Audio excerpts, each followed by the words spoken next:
Hi there, everyone. It's 4 o'clock here in New York. I'm Alicia Menendez, in for Nicole Wallace. We begin with a tale of two very different holiday messages.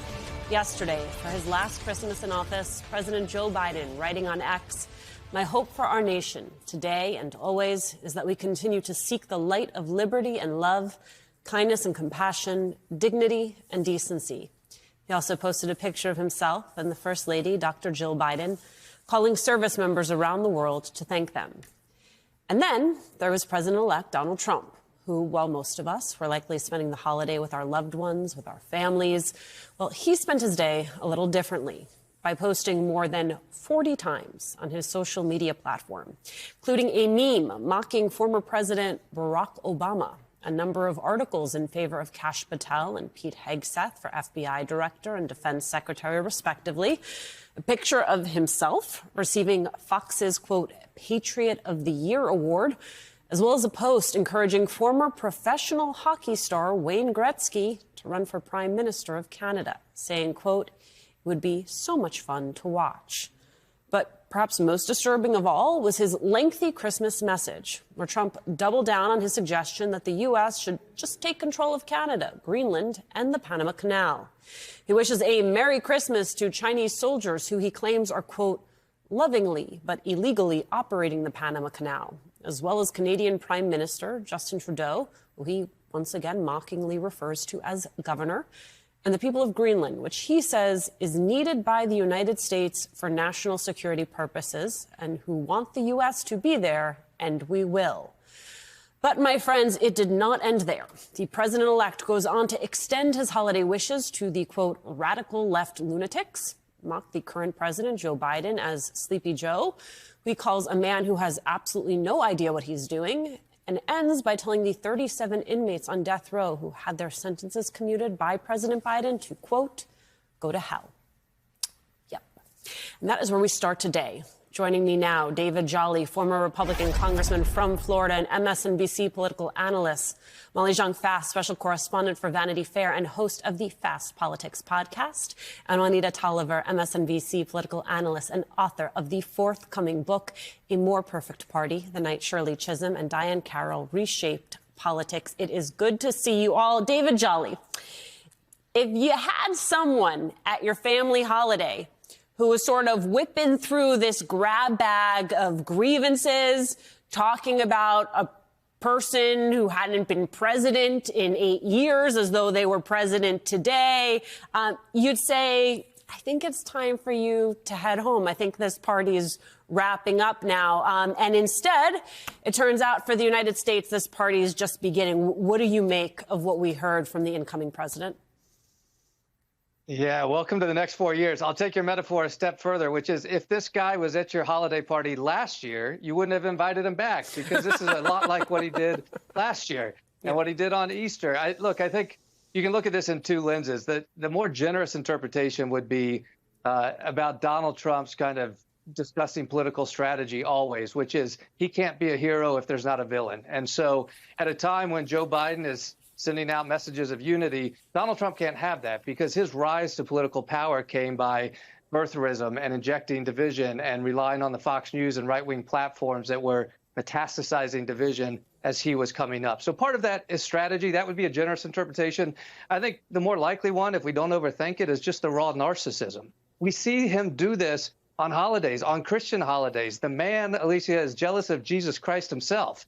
We saw this last December. We saw this on Easter. We saw this now. And truly, I mean, I think this is one of those moments where you realize the man's upset about all the attention baby Jesus is getting by the Christian world on Christmas. And so at some point, he just has to start rattling the cages and saying, hey, look at me. I'm over here. I'm over here. And the way he does it is to fall back on his political strategy of saying, we're not united. We are divided. I have a bunch of enemies. You have those enemies, too. Merry Christmas, but let's get on with the fight.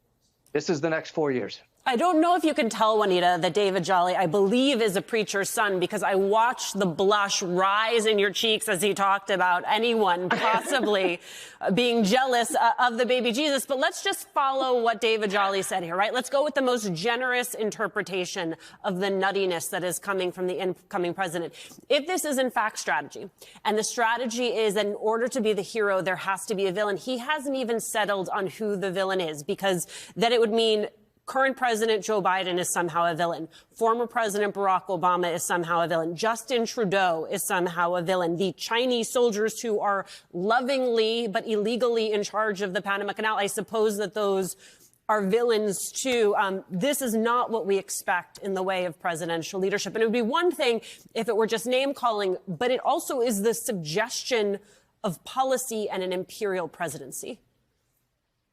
I want to emphasize that point about imperialism, Alicia, because Donald Trump doesn't want to be a president. He said on stage on the campaign, I want to be a dictator on day one. And this language, these tactics mirror authoritarian behavior, which, let's be real, is something that's perpetuated by the people who Donald Trump looks to for examples, including one, Vladimir Putin, right? Like it's eerie to see it play out like this. And honestly, reading it, I was quite depressed, Alicia, because what I realized in reading it is that there really is no value in telling Trump or his supporters that none of this is true. None of this is founded in reality. None of this is founded in facts. And yes, you should learn the difference between a pardon and a commutation, right? Like none of that seems to matter because they choose to reject reality on a regular basis. And so honestly, that's what I was bracing for, especially as David points out, this is the next 4 years. It's obviously, Molly, not the first time we have heard him suggest this idea of buying Greenland, this sort of a hot idea that goes back to his first term in office. But I wonder what you make of the obsession, the fact that we're hearing quite a bit about it now. Yeah, I mean, look, Trump loves the hits, and we're going to see this again. He has a couple things he's really stuck on. Buying Greenland has been something. You'll remember that we saw reporting that it was actually a friend of his who had suggested it. You can't, the whole thing here is that he ran on making things less expensive and ending wars. So how he's going to expand, the American empire, quote unquote, and I guess this is about, this idea that somehow America is a sort of Roman Empire, I don't think there's any path to that with these things. And so as much as maybe he's doing it for attention, who knows, maybe he's doing it because he thinks saber rattling will get people on the defensive, whatever it is just functionally undoable, which I think is an important data point when you're talking about those. Dave Jolly, I want you to pick up where Molly left off, which is if you buy that the reason that American people voted him back into power was the price of eggs and was a desire to see costs come down and more affordable living. He's already admitted that he may not actually be in control of that. Instead, you see all of the promises he has made via social media. It's also a reminder that you're going to see a lot of diplomacy, leadership via social media. So the fact that you have him saying that Canada should start a, quote, draft Wayne Gretzky movement. I mean, I understand that the man thinks in terms of reality TV, but he doesn't seem to understand the way any of this actually works. Yeah, I do think, though, take the reality TV part of this. What his ethos is and what his brand strategy is to project strength. And frankly, if his followers see him as strong, they care less about a weakened economy and they care less about weakened national security posture if they see their leader as strong. And so this idea with Greenland, look, he wants to be a president that actually expands the continental United States, expands the territories of the United States, because that happens so rarely historically, and Greenland is of strategic importance to the United States, but it's not like it's controlled by an adversary. It's controlled by the Kingdom of Denmark, and we have a cooperative agreement with Greenland. We use it for a lot of national security posture right now, but Donald Trump is fixated on getting it. And so on what does he do for those voters that Molly mentioned? I think ultimately, if he has any economic strategy, is this. He is going to try to burn the economy white hot, heroin into the veins for 2 to 3 years, and not care about the long-term consequences of how he does that. He wants to get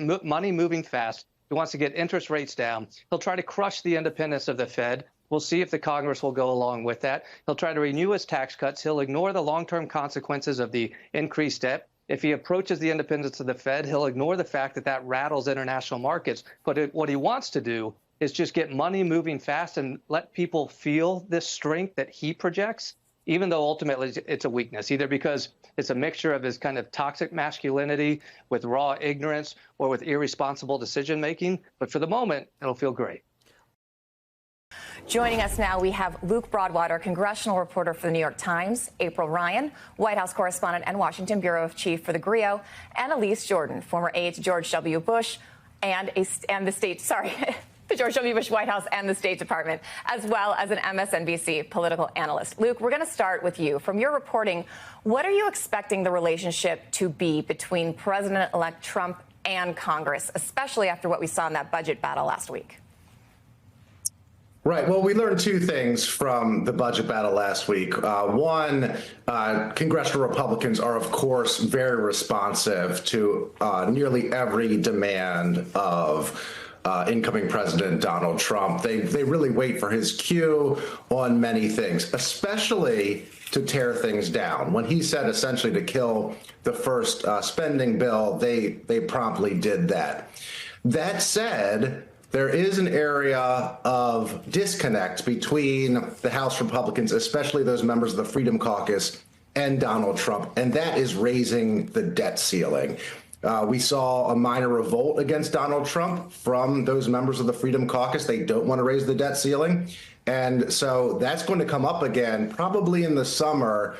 And Donald Trump did not want to have to deal with this issue on his watch. He wanted to get this done under President Biden, but it's looming over his head for probably the first year of his presidency.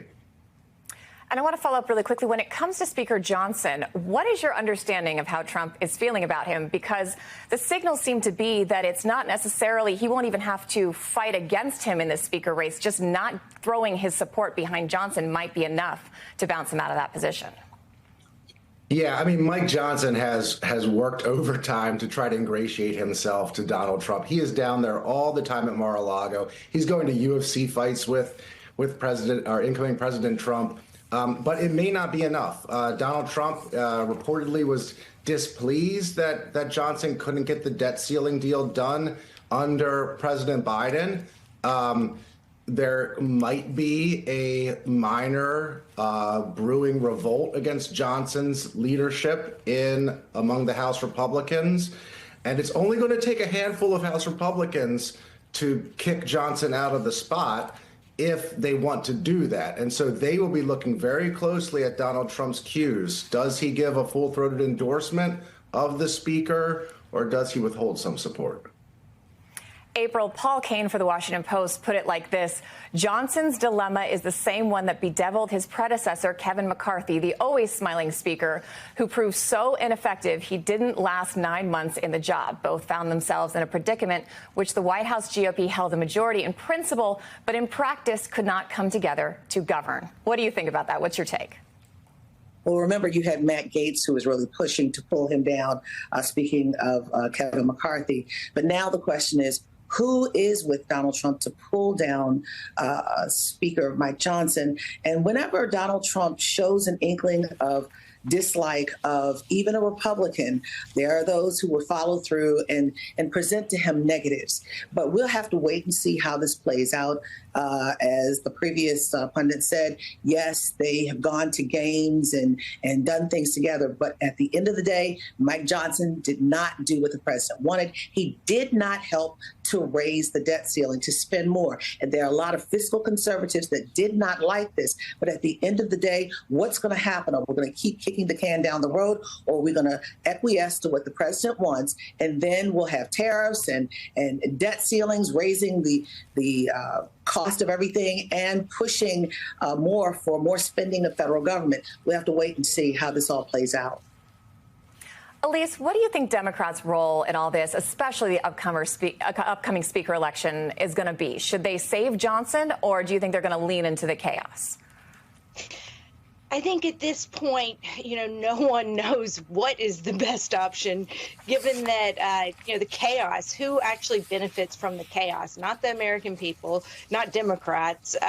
Nothing really stands to get done in the theater of it all. So probably for their benefit, maybe stick with the horse that and stay with Mike Johnson and maybe behind the scenes. I don't even know if there's anything that could be done to save him, though. To April's point, if Donald Trump decides that he should be gone, he will be gone. And, there's also just even the casual signaling of if Trump might not even do a full-throated, let's cut off his head, but his minions will try to satisfy him if he gives even the slightest clue that that's what he wants. Annalise, are there any legislative issues on the horizon where you see there could actually be a sliver of some bipartisanship, whether it's cutting government waste or maybe something like the housing crisis, which seems to be impacting people, across the political spectrum? Well, we have already seen some bipartisan support for the Elon Musk, Vivek Ramaswamy, Doji. Everyone in Congress knows that there's a ton of waste, and both sides talk about wanting to do something. And there's slivers of hope that maybe this could be it's going to break a lot and it's going to be painful, but that maybe having outsiders come in and look at the problem could have a modicum of positive change. We really just don't know. It's going to depend on all of these huge promises that Donald Trump has made and what he actually is going to follow through on and try to do versus what's he just talk about, what's all talk. All right, trying to find a little potential positivity here at the end of the year. Luke, we've been talking about things on the House side, but there's a whole other end of that building. What about the Senate? Are Senate Republicans as in line with the MAGA Trump agenda as Trump would like them to be? I would say not as much. They're getting that way. It used to be that the Senate, even though it was Mitch McConnell was the leader, and many Democrats view him as an extremely conservative Republican. He was not always eye to eye with Donald Trump. And I do think we could see some tension emerge with John Thune as the Republican leader in the Senate. John Thune is a traditional Republican. He has, of course, bent the knee to Donald Trump. He has said he wants to enact Donald Trump's policies as quickly as possible and appoint all his nominees as quickly as possible. But there will be times when John Thune will, I think, stand up for the traditional wing of the Republican Party, for keeping government open, for instance, for not suspending the Senate's constitutional duty to vet nominees. And so I think inevitably there will be some sort of clash between Donald Trump and John Thune. I don't know exactly which of these fights it will be, but almost certainly I would predict that will happen within the first year of the Trump presidency. So, April, if Trump can't get everybody in his party lined up behind his agenda, is that agenda at risk? What things can he accomplish without congressional support, and what things is he really going to need everybody to get done? Well, this president is going to have to work to unify, because as we saw, that this was actually a bipartisan passed budget bill that's been kicked down the road until next year. But at the end of the day, this president would want to have the American public come together, the court of public opinion, as well as congressional leaders, because one, he's got 18 months before there's another election in the House. And what he doesn't want to see is the House turn Democratic. So he's got to try to work together and have some sense of unity. If not, if he goes straight rogue like he has done in the past, there could be some consequences at the polls for him, starting with the House. It could turn Democratic. But at the end of the day, let's look at, the first thing he's talking about. The first issue is this mass deportation. Does he have bipartisan support? Definitely not. How will this be worked out? What's the cost, as he's talking about tariffs, et cetera? That's a big piece of this puzzle that really could be an albatross around his neck, starting off his presidency on January 20th at noon.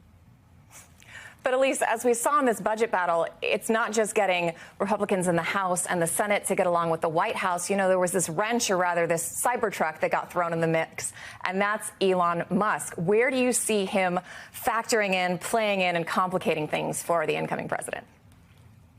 Well, for now, Donald Trump and Elon Musk are getting along. How long is that really going to last, though? I think there should be a betting pool on how can this relationship go the course of time, or is it going to be yet another up and down, tumultuous Donald Trump has to show who really is the boss. And at the end of the day, that's him, not Elon Musk, the world's richest man. And so I wonder if it's going to go, if it's going to be a romance that ends sooner rather than later.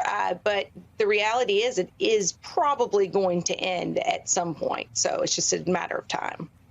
All right, we'll have to see. Luke Broadwater, April Ryan, and Elise Jordan, thank you so much for joining us. Congressman, it's always good to see you.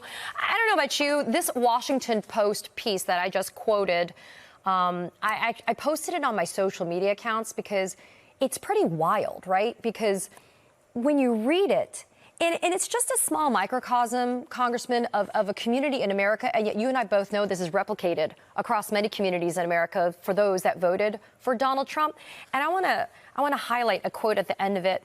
There's a woman who subsists on a $1,300 Social Security payment every month and $75 in food stamps. And she says, "We're old and tired and just want to be taken care of. And Trump has too much common sense, so I don't think he's going to do anything to hurt us." Are you kidding me? I mean, these people cannot be for real. That's right. Well, happy holidays, Katie. First of all, good to see you. Sorry. I think it's really hard to, obviously the Post story and so many others coming out, to know that so many folks, working class people, folks that are low income folks across the country and depend on Social Security, on Medicare, on Medicaid, on the social safety net. And here you have Donald Trump, his cabinet, Elon Musk, where they actually want to cut these vital programs that are life-saving so many folks across the country. And I think a lot of Trump voters don't realize that, yes, Trump has talked about reforming and cutting Medicare. He has talked about replacing Obamacare, which, by the way, 45 million Americans depend on, and replacing it with something that he has not even explained to the American public. And so we should be very concerned about these. But please know, and those voters, the American public should know, that Democrats are going to fight like hell to keep these programs for them, regardless of who they voted for. Medicare, Medicaid, Social Security, these are programs that Americans have earned, even though Donald Trump and his appointees want to take them away. Yeah, Congressman, but the disconnect is so profound, right? Because Republicans, and that's why I wanted to emphasize this, because I mentioned it in the lead up to your interview. Republicans have called on repealing the Inflation Reduction Act since it was signed into law in 2022. You heard me say they've always voted against plans that would protect these type of entitlements, these plans that provide social safety nets for so many Americans, regardless of what their party affiliation is. That's the important thing here, right? It doesn't make a difference if you're a Democrat or Republican. If you need help, somebody like Joe Biden and his administration, the Democrats have been fighting to protect them.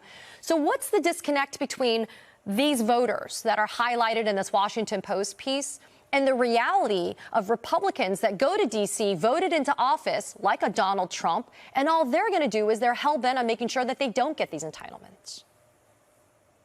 I think a couple of things. I think first, it's really important that we recognize that at this moment, we're still analyzing deeply why that disconnection is actually there. We know that a couple of things are true. We know that Democrats are not communicating in every space where we need to communicate. We know that there's a lot of misinformation and, quite frankly, lies and distortions out in the broader media and in spaces online that are giving people incorrect information. And unfortunately, we have a Republican Party and Donald Trump who could care less about lying directly to the faces of the American public. It is shameless levels of lying where they can essentially look at their supporters in the face and tell them that they're going to preserve Medicare and then go on Fox News and talk about essentially repealing it or restructuring it to take away benefits. And so I think, look, Democrats, we're always going to side on truth, on getting people the right information. But there's no question we've got to be more aggressive. We've got to be scrappier. We've got to be in every single place and communicate this message, because we are up against folks that are willing to lie. And look at Elon Musk. He wants to destroy the social safety net as we know it, and yet he's the richest man on the planet. So we have a lot of work to do, but it's going to take some fight. And I've been telling folks, as Democrats, as a progressive party, we've got to fight a lot more. Yeah, and I want to kind of emphasize and underscore what you're saying, Congressman, because I think we've always had conversations, you and I specifically as well, about the echo chambers that exist on both sides of the aisle. And yet there's a more effective one that is kind of casting a wide net of lies, telling people what they want to hear to induce them.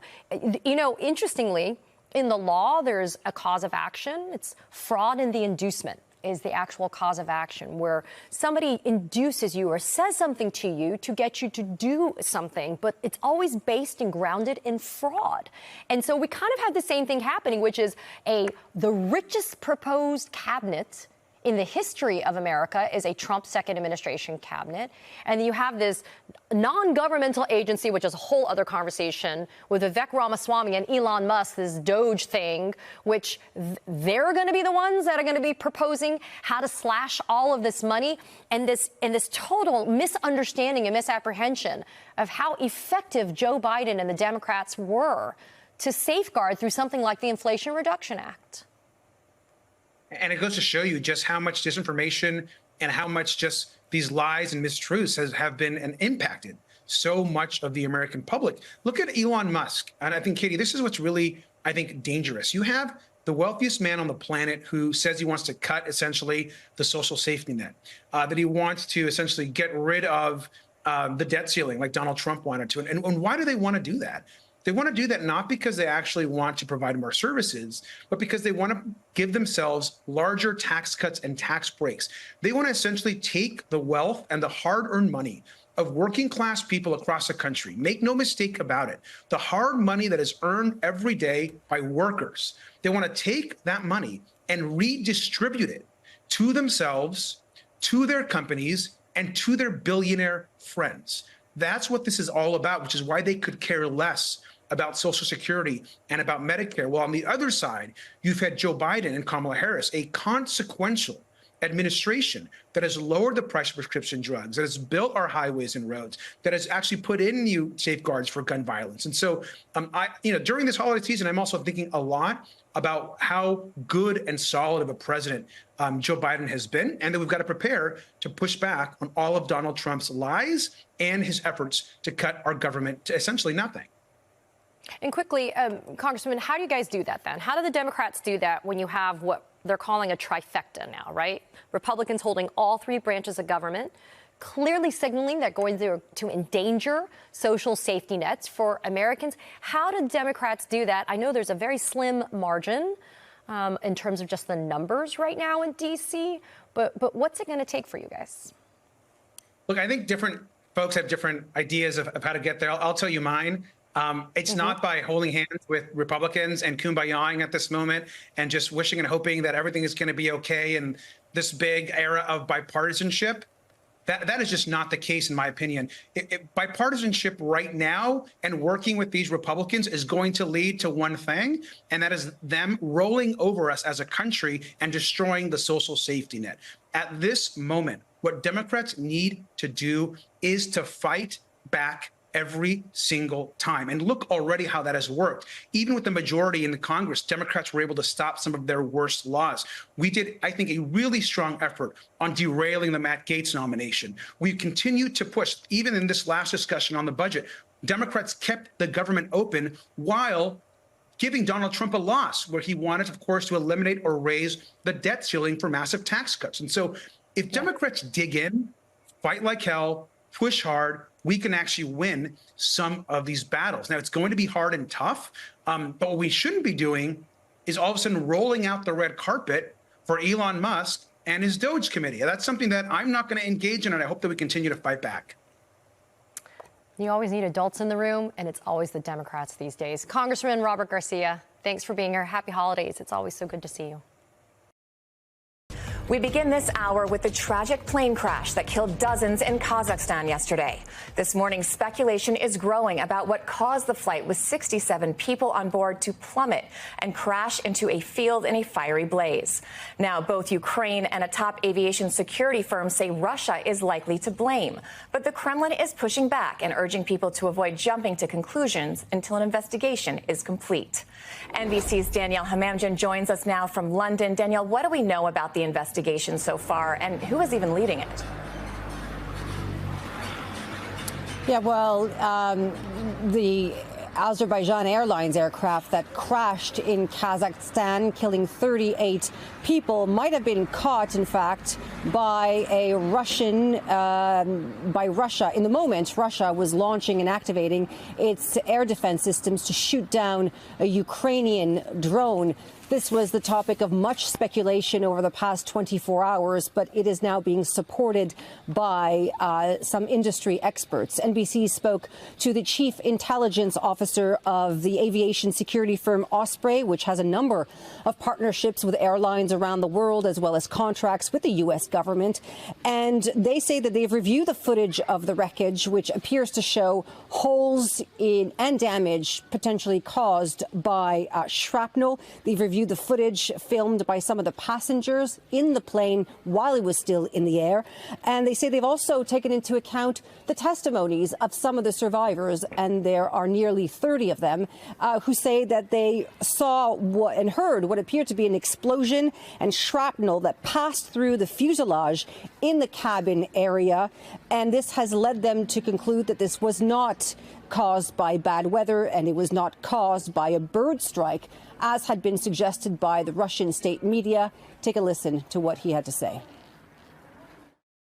At the time of this event, Russian air defense forces in the North Caucasus Federal District, which includes Chechnya, were defending against a Ukrainian military-grade weaponized drone attack. The examination of the damage to the aircraft leads Osprey to assess that the likely cause of the event is a misidentification and damage sustained from that. Well, and of course, the question was put to the Kremlin, and the spokesperson, Dmitry Peskov, said that the investigation is still underway, and it would be incorrect to comment at this time, saying, quote, that it would be incorrect to, quote, to make any hypotheses before the investigation is complete. To answer your question, Azerbaijan will be, of course, involved in this investigation. Kazakhstan, of course, it happened on its soil. And so it continues. But again, Russia pushing back any suggestion that they were involved in the downing of this aircraft. Danielle, I've seen some of those videos that are, reportedly from inside the plane while it's going down and then immediately after. It's really remarkable anyone was able to walk away from this crash. What do we know more about the survivors and then those who didn't make it off the flight? Among those killed so far who have been identified, there are people from Kazakhstan, Russia, and Azerbaijan. And you're right, these images are remarkable. You're seeing at some point someone just stumbling out of this plane crash, while others, of course, were burned to death, really. The majority of the 29 people who survived were taken to hospital, and the latest official numbers that were given to us, 11 of those 27 taken to hospital are in intensive care, 2 in critical condition. It's remarkable that 2 children also survived. But the good news here is that there are 2 planes headed for Azerbaijan very soon, with 14 of those survivors on board. Christina? John Allen is back with me. Also with us, Michael Hardaway, a former communications director for the current House Minority Leader, Congressman Hakeem Jeffries. Mark McKinnon served as an advisor to both George W. Bush and John McCain. He's the creator of The Circus. Okay, John, only one Republican senator is running in a state won by Vice President Kamala Harris. 2 Democrats are up for re-election in states won by Trump. So break down the key Senate races for us. Yeah, I think we may have a graphic here, Chris, to show folks. But the Republican running in a state that Kamala Harris won is Senator Susan Collins of Maine. I like to think of her as sort of a Charlie Brown candidate. And by that, I mean, if the football is the Senate seat that she holds in Maine, Democrats are Charlie Brown, thinking about kicking that field goal with that ball. And Susan Collins and the Republicans are Lucy picking it up at the last moment and letting the Democrats fall. There's been no indication that she's in actual trouble at all. You've got John Ossoff in Georgia, who was elected, in a runoff in January 2021, at a time when Donald Trump was telling Republicans not to vote. We've seen Georgia move in the Republican direction. On the other hand, midterm elections tend to cut against the president's party, so possibility that Democrats hold that seat. I'm sorry. And then in Michigan, you got Gary Peters, obviously a movement toward Trump in Michigan this last election. And again, that sort of natural movement of voters against the president's party usually happens. So, both Michigan and Georgia, I think, will be interesting races to see. And Democrats have to come up with an economic message if they hope to hold on to those seats, and certainly if they hope to have incursions into Republican territory. Excellent point he makes, Michael. There's the people, right? And there's the message. Take us behind the scenes. What's happening right now among Democrats as they try to get candidates and their message in place and also maybe raise a little money? Yeah, I think our party as a whole is looking for candidates who have more working class experience and more community level experience that can translate at a national level. The reality is that we have a record to run on in terms of 50 million people with health care because of Obamacare, in terms of unemployment rate being cut in half under Joe Biden and all these other things. But I think we don't always have the best messages. And I think the way we tell those stories isn't always good. We have to be in the business of demonstrating instead of communicating what we tell people they should have. And so, for instance, instead of saying, we gave you tax relief, we should be sending people checks. And those checks should say from Joe Biden.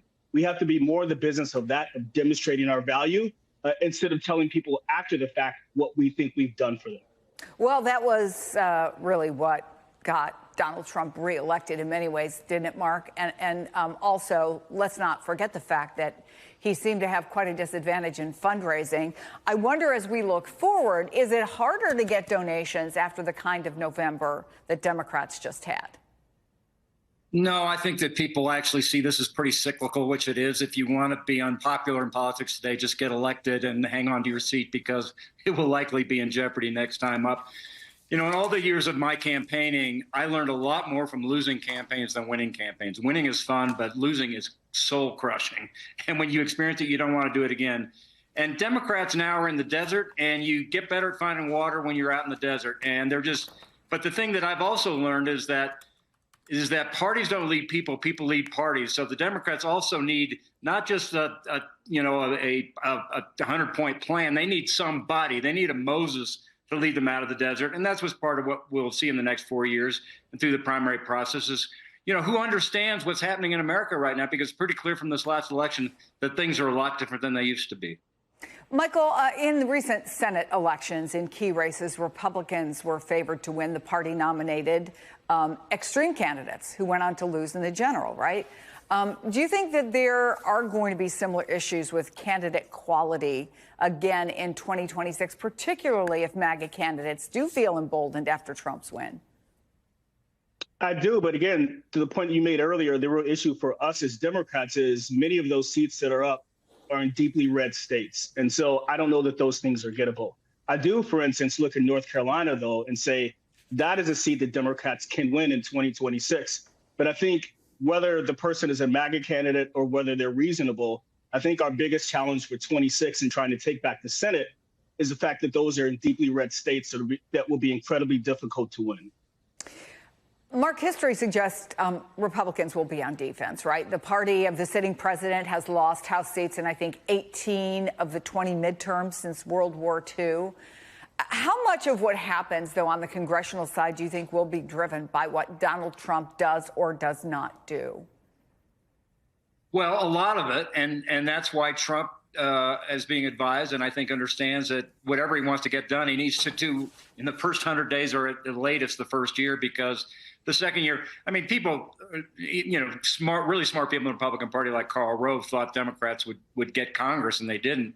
But they're almost certainly going to have Congress, a majority in Congress next time, which will thwart the Trump agenda. So I think that's just real politics and looking at it realistically. And it doesn't really matter what Trump does. I think given the challenges that he faces, it's only going to make it harder. But even if he's pretty successful, the reality is that the pendulum's going to swing in 2 years. All right, John, that brings me to President Biden. 25 days left in office. The New York Times reports he's been hoping to go out on a high note, give something to the Democrats, right? Obviously, he's got a very complicated situation in the Middle East. They've been trying to sound hopeful about a peace deal. Who knows what will happen there? It wasn't necessarily tremendously popular, the fact that he pardons some folks who were on death row. But I wonder what you're hearing about his goals, about his state of mind, and whether or not, frankly, whatever Joe Biden does in the coming several weeks will make a difference potentially. Well, there's certainly things he could do that make a difference. For instance, the pardons that he's looking at and pardons he's already given can't really be revoked, whereas most of the other things he would try to do, probably have an ability to be revoked.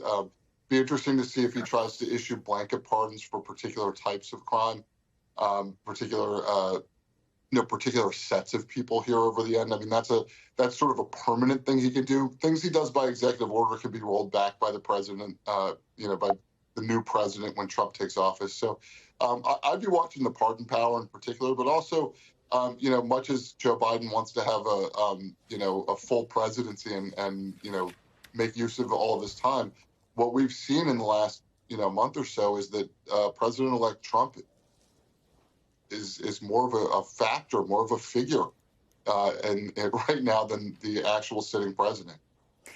Michael, we only have a short time left, but I wonder if you think that there's something that the Democrats you're talking to think they hope Joe Biden might accomplish or might do, or if that's not even part of the conversation, to be honest. Yeah, listen, I think pardons, he should go deep on those. Obviously, the criminal justice system is broken. He knows that. He's already done a lot there with clemency and pardons, but he should do more. To John's point, those can't really be undone. And so that is the one way that he can really calcify his legacy on the way out. John Allen, Michael Hardaway, Mark McKinnon, great to have you all here today. Thank you so much. Happy holidays.